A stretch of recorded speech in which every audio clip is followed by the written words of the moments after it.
الحمد لله وكفى والصلاة والسلام على خاتم الرسل وسيد الأنبياء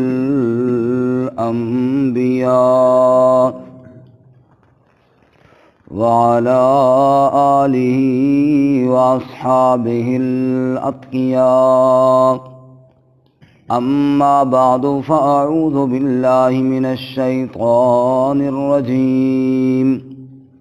بسم الله الرحمن الرحيم.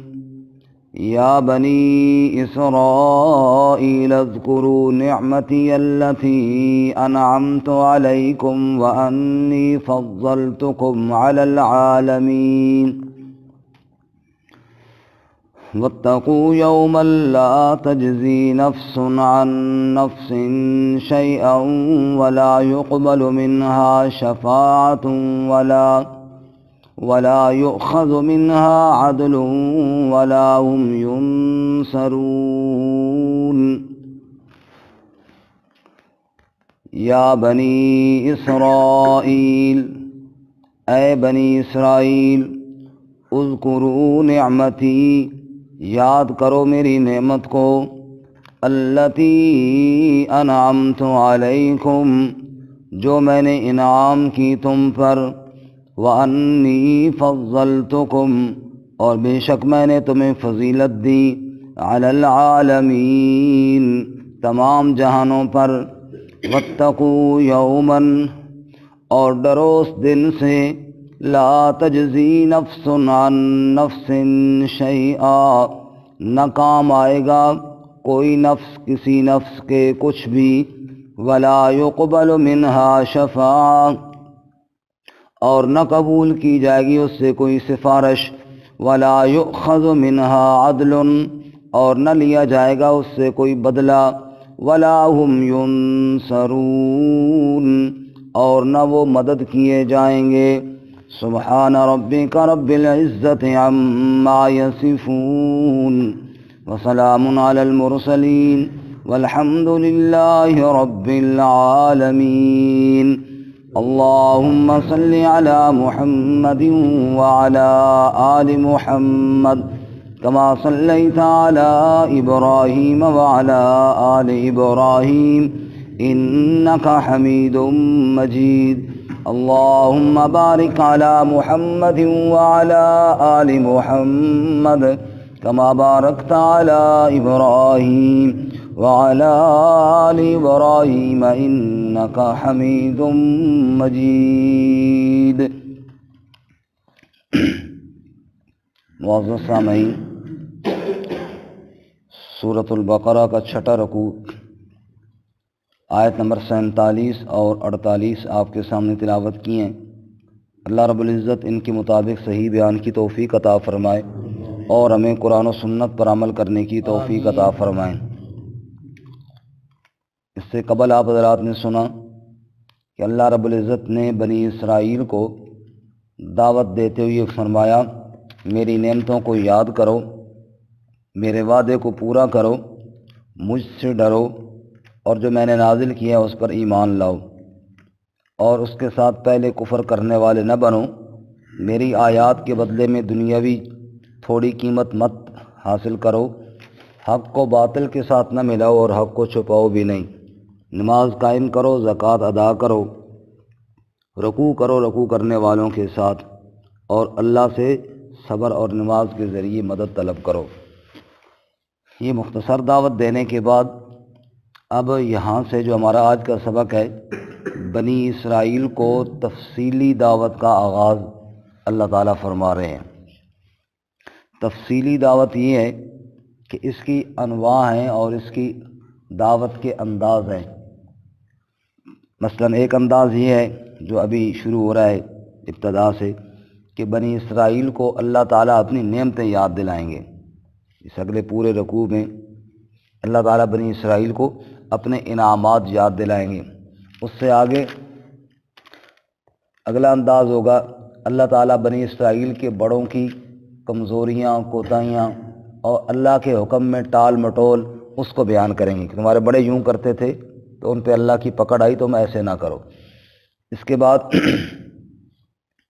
آگے بنی اسرائیل کے کچھ گروہوں کا ذکر ہے، وہ بھی انشاءاللہ اپنے مقام پہ ساری تفصیل آتی جائے گی۔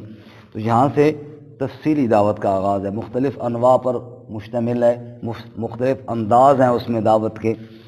تو پہلا انداز جو ہے اس میں ان کے بڑوں کو جو اللہ نے انعامات دیے تھے ان کا ذکر ہے، لیکن اس سے پہلے وہی بات دہرائی جو پچھلے رکوع کے شروع میں کہا تھا کہ یا بنی اسرائیل اذکروا نعمتی التی انعمت علیکم، اے بنی اسرائیل میری نعمتیں یاد کرو۔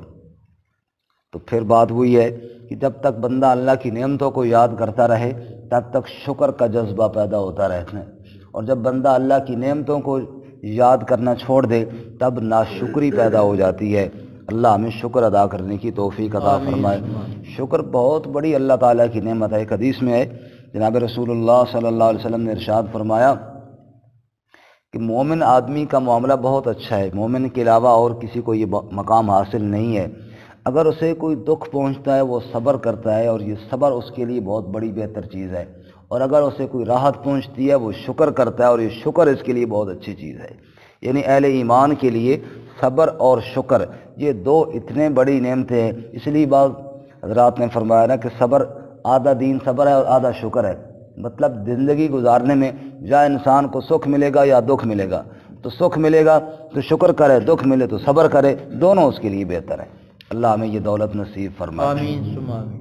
اور اللہ تعالیٰ کی بڑی نعمتوں کے وعدے ہیں شکر پر، اور شکر تب ہی ہوتا ہے جب اللہ کی نعمتوں کو یاد کیا جائے۔ تو فرماتے ہیں یا بنی اسرائیل، اے بنی اسرائیل اذکروا نعمتی، یاد کرو میری نعمت کو، التی انعمت علیکم، جو میں نے تم پر انعام کی ہے، وانی فضلتکم علی العالمین، اور بے شک میں نے تمہیں فضیلت دی ہے تمام جہانوں پر۔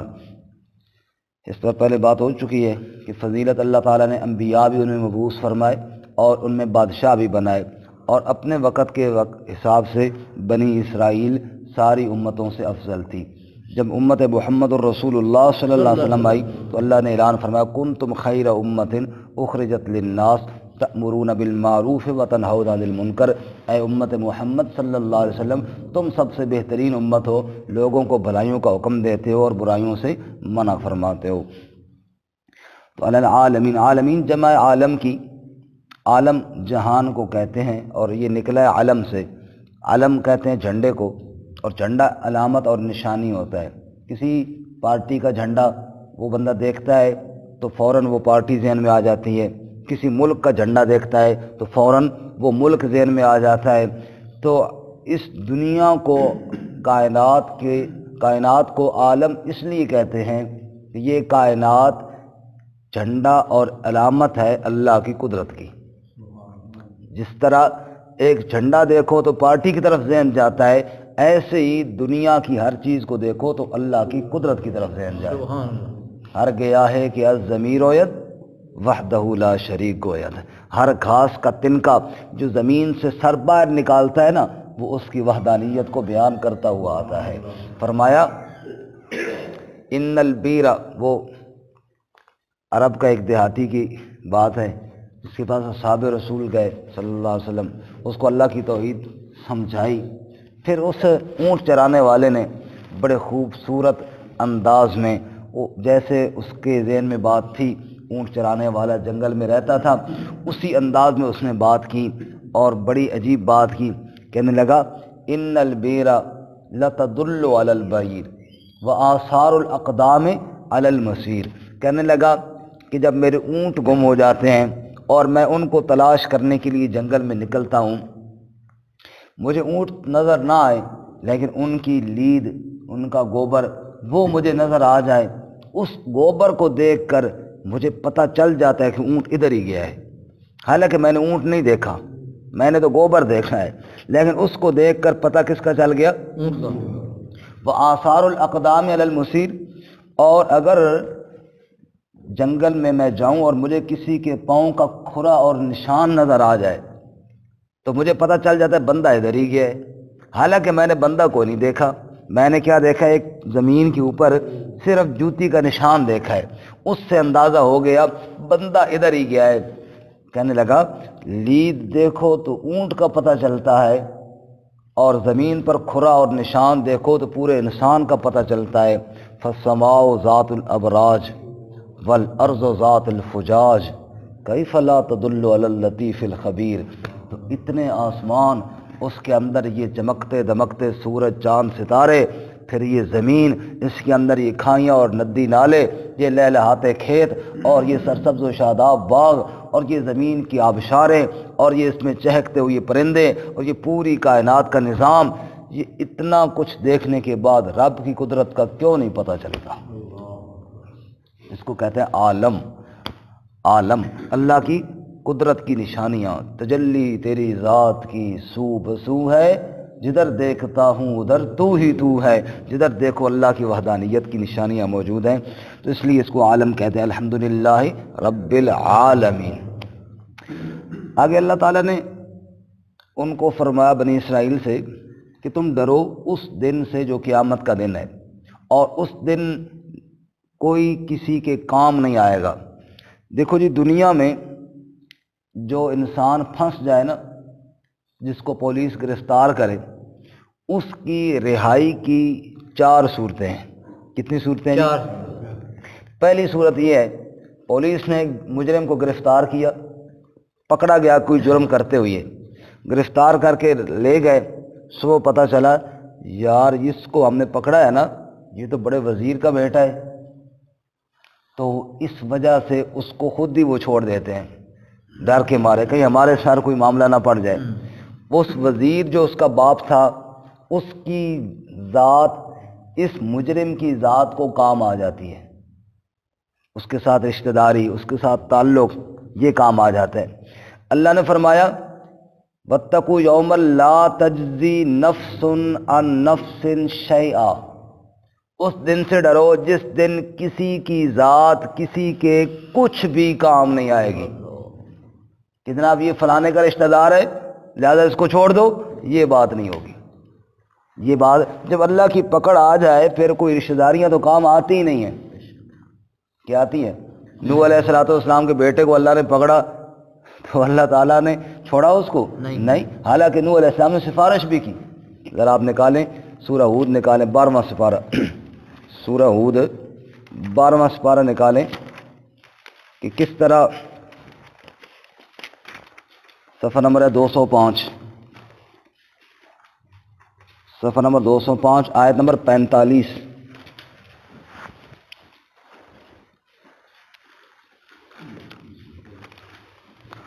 صفحہ نمبر 205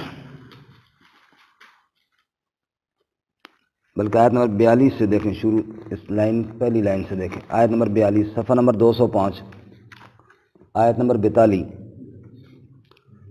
جب کشتی میں بیٹھے نوح علیہ السلام، وَهِيَ تَجْرِي بِهِمْ، اور کشتی لے کر چل پڑی ان کو، فی موجن، پانی کی موجوں میں، کل جبال، پہاڑ کی طرح، بڑی کشتی تھی پہاڑ کی طرح، وَنَادَى نُوحٌ ابْنَهُ، اور بلایا نوح علیہ السلام نے اپنے بیٹے کو، وَكَانَ فِي مَعْزِلٍ، اور وہ کنارے میں تھا، یا بنی ارکب معنا، اے بیٹے سوار ہو جا ہمارے ساتھ، وَلَا تَكُن مَعَ الْكَافِرِينَ، اور کافروں کے ساتھ نہ ہو، قال، بیٹے نے کہا، سآوی الی جبل، میں پناہ لے لوں گا پہاڑ پر، یعصمنی من الماء، وہ مجھے پانی سے بچا لے گا، قال، حضرت نے فرمایا، لا عاصم اليوم، کوئی بچانے والا نہیں آج کے دن، من امر اللہ، اللہ کے حکم سے، الا من رحم، وہی بچے گا جس پر اللہ رحم کرے گا۔ اب نوح علیہ السلام سمجھا رہے، بیٹا کہتا ہے میں پہاڑ پہ اونچا چڑھ جاؤں گا جی، چوٹی پہ بچ جاؤں گا، اسی دوران اچانک کیا ہوا، وحال بینہم الموج، اور حائل ہو گئی ان کے بیچ میں ایک موج، فکان من المغرقین، ہو گیا بیٹا غرق ہونے والوں میں سے۔ ابھی گفتگو ہی جاری تھی کہ پانی کی موج اٹھی اور اس نے نوح علیہ السلام کے بیٹے کو پکڑا اور دریا کی موجوں میں یا پانی کی موجوں میں غرق ہو گیا۔ یہ جو قرآن پاک ہے اس میں ترتیب کے ساتھ واقعات نہیں ہوتے، اس لیے ایک اگلی آیت کو چھوڑیں اور اس سے اگلی دیکھیں، اس آیت کو بعد میں دیکھتے ہیں۔ آیت نمبر 45 کو دیکھیں، وَنَادَى نُوحٌ رَبَّهُ، جو ہی بیٹا غرق ہوا نا تو نوح علیہ السلام نے پکارا اپنے رب کو، فقال، پس کہا، رب، اے میرے رب، ان ابنی من اہلی، بے شک میرا بیٹا میری آل میں سے ہے، وَإِنَّ وَعْدَكَ الْحَقُّ، اور تیرا وعدہ سچا ہے، وَأَنْتَ أَحْكَمُ الْحَاكِمِينَ، تو سب حاکموں کا حاکم ہے، یا اللہ تو نے کہا تھا نا تیری آل کو بچاؤں گا، یہ میرا بیٹا میری آل میں سے، اس کو بچا لے۔ قال، رب نے فرمایا، مالک الملک نے کہا، یا نوح، اے نوح، انہو لیس من اہلک، یہ تیری آل میں سے نہیں ہے، انہو عمل غیر صالح، اس کے عمل جو غیر صالح ہیں، فلا تسألنی، پھر سوال نہ کرنا، پس مت سوال کر مجھ سے، ما لیس لک بی علم، جس کا تجھے علم نہیں، انی اعظک، بے شک میں تجھے نصیحت کرتا ہوں، ان تکون من الجاہلین، کہ کہیں میں تم سے نبوت نہ چھین لوں۔ کتنی سختی کے ساتھ اللہ تعالیٰ نے منع کیا۔ قال، حضرت نے فرمایا، رب، اے میرے رب، انی اعوذ بک ان اسألک ما لیس لی بعلم، میں پناہ مانگتا ہوں تجھ سے کہ میں تجھ سے وہ چیز مانگوں جو میں نہیں جانتا، وَإِلَّا تَغْفِرْ لِي، اور اگر تو نے میرے اوپر بخشش نہ کی، وَتَرْحَمْنِي، اور رحم نہ کیا، أَكُن مِّنَ الْخَاسِرِينَ، میں خسارہ پانے والوں میں سے ہو جاؤں گا۔ تو اللہ کے پیغمبر نے سفارش بھی کی، لیکن اللہ نے پھر بھی بیٹے کو نہیں چھوڑا۔ جب اللہ کی پکڑ آتی ہے، کسی کی ذات کے کوئی کام نہیں آتی۔ جو بیچ میں آیت رہ گئی تھی وہ بھی دیکھ لیں، شک نہ رہ کہ پتہ نہیں یہ کیوں چھوڑ دیے۔ یہ آخر کے بارے میں ہے، جب عذاب آ گیا نا، پھر اللہ نے فرمایا، وَقِيلَ يَا أَرْضُ ابْلَعِي مَاءَكِ، اے زمین تو اپنا پانی نگل لے، وَيَا سَمَاءُ أَقْلِعِي، اور اے آسمان تم بھی تھم جا، وَغِيضَ الْمَاءُ، پھر جناب پانی رک گیا، وَقُضِيَ الْأَمْرُ، معاملہ پورا ہو گیا، وَاسْتَوَتْ عَلَى الْجُودِيِّ، اور کشتی جا کر جودی پہاڑ پر رک گئی، وَقِيلَ، اور رب کی طرف سے کہا گیا، بُعْدًا لِلْقَوْمِ الظَّالِمِينَ، لعنت ہو ظالم قوم پر۔ تو اللہ تعالیٰ کی جب پکڑ آتی ہے پھر کسی کی رشتہ داری کام نہیں آتی۔ تو وَاتَّقُوا يَوْمًا، ڈرو اس دن سے، لا تجزی نفس عن نفس شیئا، نہ کام آئے گا کوئی نفس کسی نفس کے کچھ بھی، کسی کی ذات کے کچھ بھی کام نہیں آئے گی۔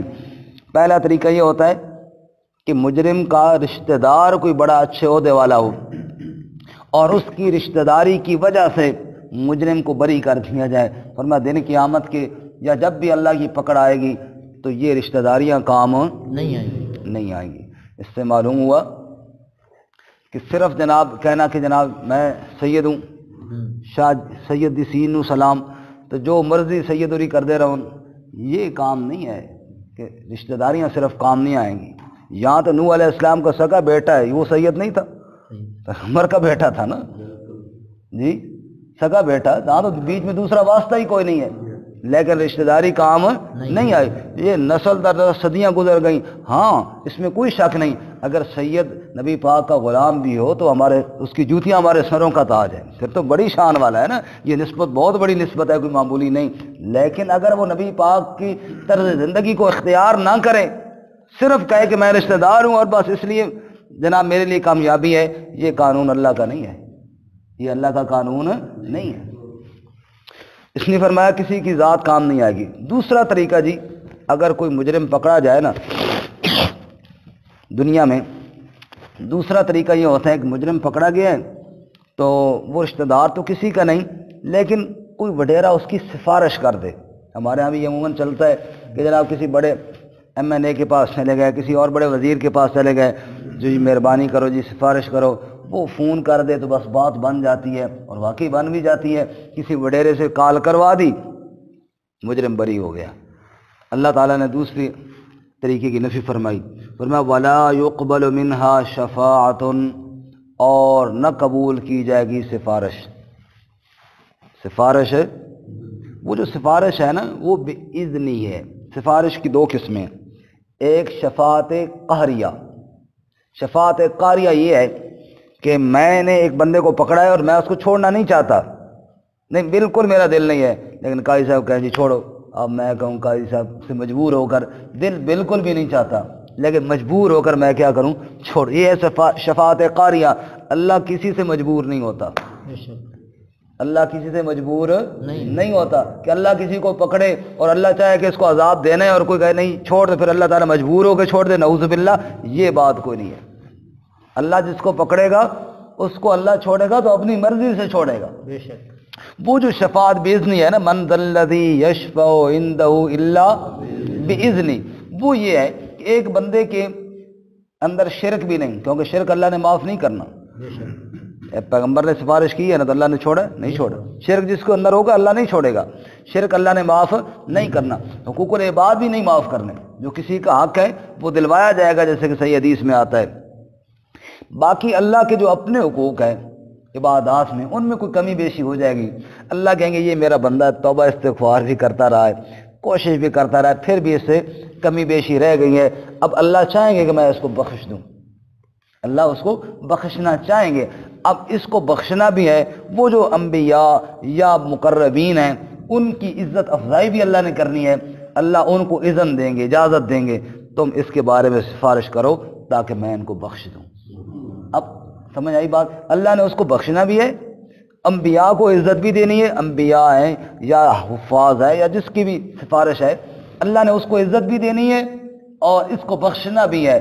یہ ہے باذنی، اللہ اذن دیں گے اور جس کے لیے دیں گے اسی کے لیے سفارش ہوگی. ورنہ یہ بات نہیں ہے کہ اللہ کسی کو چھوڑنا نہ چاہے اور کوئی سفارش کروا کے چھڑا لے، ایسی بات نہیں ہے. کیونکہ قرآن پاک میں دو قسم کی آیات ہیں نا، ایک میں شفاعت کی نفی ہے اور ایک میں شفاعت کا اثبات ہے. جو نفی ہے وہ یہ نفی ہے کہ کوئی زبردستی نہیں چھڑا سکتا، کوئی اللہ کو مجبور کر کے نہیں چھڑا سکتا. باقی اللہ جس کو چاہے وہ چھوڑ دے، اللہ سے کوئی پوچھنے والا بھی نہیں. دیکھیں نا، قیامت کا دن ہوگا، سورج سر کے اوپر ہوگا، ہر انسان پریشان ہوگا. بڑی مشہور حدیث ہے، آدم علیہ السلام کے پاس جائیں گے، آپ سفارش کریں، وہ معذرت کریں گے. نوح علیہ السلام کے پاس سارے انبیاء معذرت کر لیں گے. آخر میں ہمارے نبی صلی اللہ علیہ وسلم مقام محمود پر جائیں گے اور دیکھنا وہاں سفارش کسی شخص کے بارے میں نہیں کرنی. ابھی سفارش یہ کرنی ہے کہ حساب کتاب شروع کیا جائے، اور حساب کتاب تو اللہ نے ویسے بھی کرنا تھا سفارش، لیکن جب تک اس سفارش کی بھی اجازت نہیں ہوگی نبی پاک بھی نہیں کریں گے. حدیث پاک میں کیا آتا ہے؟ آپ صلی اللہ علیہ وسلم فرماتے ہیں میں مقام محمود پہ جاؤں گا، سر سجدے میں رکھوں گا، اللہ کی حمدیں اللہ کی تعریفیں بیان کروں گا. اتنی حمدیں اتنی تعریفیں، سفارش نہیں، اللہ کی حمدیں اللہ کی تعریفیں، کہ اللہ تعالیٰ کا غصہ ٹھنڈا ہوگا اور اللہ فرمائیں گے ارفع رأسک سل توتا، سر اٹھا میرے محبوب، اب تو مانگ تجھے دیا جائے گا، تو سفارش کر تیری سفارش قبول کی جائے گی. یہ ہے اذن. یہ کیا ہے؟ اذن ہوا. اذن ہوا تب جناب اللہ کے نبی صلی اللہ علیہ وسلم سر سجدے سے اٹھا کر کہیں گے یا اللہ حساب کتاب شروع فرمائیے، مخلوق بڑی پریشان ہے. تو تب اللہ تعالیٰ نے اجازت جب دی تب آپ صلی اللہ علیہ وسلم سفارش کریں گے. یہ کوئی بات نہیں ہے کہ فلاں صاحب چھڑا لیں گے اور فلاں صاحب جناب فلاں کے ہاتھ میں میں نے ہاتھ دے دیا اب کوئی پرواہ نہیں ہے، یہ بات نہیں ہے. یا جیسے ہمارے بعض ان پڑھ اور جاہل قسم کے نعت خوان، وہ اپنی نعتوں کے اندر ادھر ادھر کی باتیں مارتے ہیں کہ دن قیامت کا آئے گا تو جناب میں نبی پاک کی کملی میں چھپ جاؤں گا، فرشتے ڈھونڈ ڈھونڈ کے جناب وہ میں ملوں گا ہی نہیں. نعوذ باللہ من ذالک. مطلب یہ دنیا کی عدالتوں میں کوئی نہیں چھپنے دیتا، رب کی عدالت میں تو چھپ جائے گا تجھے کوئی ڈھونڈ ہی نہیں سکے گا. نعوذ باللہ من ذالک. یہ اس قسم کی باتیں مطلب یہ جاہل نعت خوانوں نے گھڑی ہیں، ورنہ اللہ تعالیٰ کی اذن کے بغیر کوئی سفارش نہیں کر سکتا. اس لیے فرماتے ہیں ولا یقبل منها شفاعۃ، سفارش بھی وہاں پہ کام نہیں آئے گی، قبول ہی نہیں کی جائے گی اللہ کی اجازت کے بغیر. تیسرا طریقہ مجرم کی رہائی کا. پہلا طریقہ تو یہ تھا نا کسی کے ساتھ رشتہ داری تعلق تھا بچ گیا، دوسرا کسی کی سفارش ہوئی تو بچ گیا. تیسرا طریقہ جو ہمارے ہاں زیادہ پاکستان میں بڑا مقبول ہے وہ ہے مٹھی گرم کرنا. ٹھیک ہے نا. کیا کرنا؟ مٹھی گرم کر. ایک چاہ پانی ہے جی، ایک یہ چاہ پانی، یہ چاہ پانی والا طریقہ جس نے ہمارے ہاں بیڑا غرق کر کے رکھا ہوا ہے کہ جناب تھوڑی سی مٹھی گرم کی اور جناب کچھ دے دیا، بس جناب وہی جو مجرم تھا وہ محرم بن گیا اور بڑی جناب عزت و احترام کے ساتھ جناب بری ہو گیا جی. تو فرمایا وہاں پر یہ طریقہ بھی نہیں چلے گا. ولا یؤخذ منها عدل، اور نہ لیا جائے گا وہاں کوئی بدلے میں کوئی چیز دے دے. سورہ آل عمران میں اللہ تعالیٰ فرماتے ہیں، آپ نکالیں تیسرے پارے کا بالکل آخر، تیسرے پارے کا آخری صفحہ سورہ آل عمران، صفحہ نمبر ہے 56، صفحہ نمبر 56 آیت نمبر 91، تیسرے پارے کی بالکل آخری آیت ہے. سورہ آل عمران صفحہ نمبر 56 آیت نمبر 91.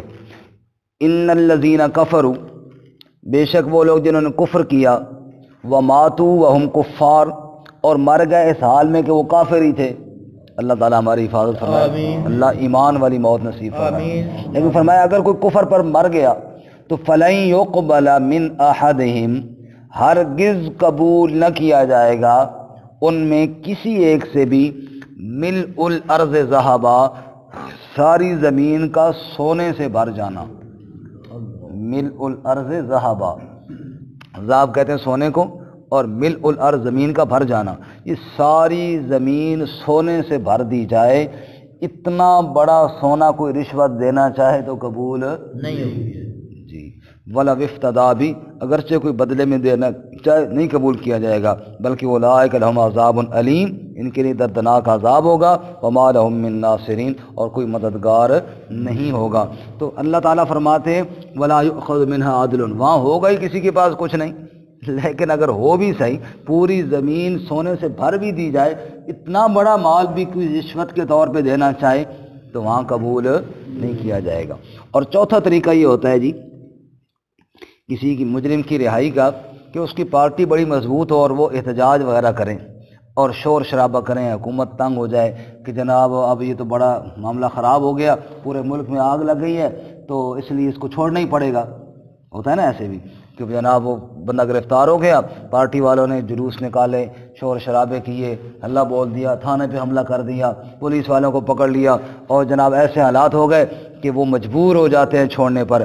اللہ فرماتے ہیں ولا ہم ینصرون، ہلہ بولنا اور لڑائیاں کرنا اور یہ شور شرابہ یہ تو دور کی بات ہے، وہاں تو کوئی کسی کی مدد کے لیے تیار ہی نہیں ہوگا، کوئی کسی سے حال تک پوچھنے کے لیے تیار نہیں.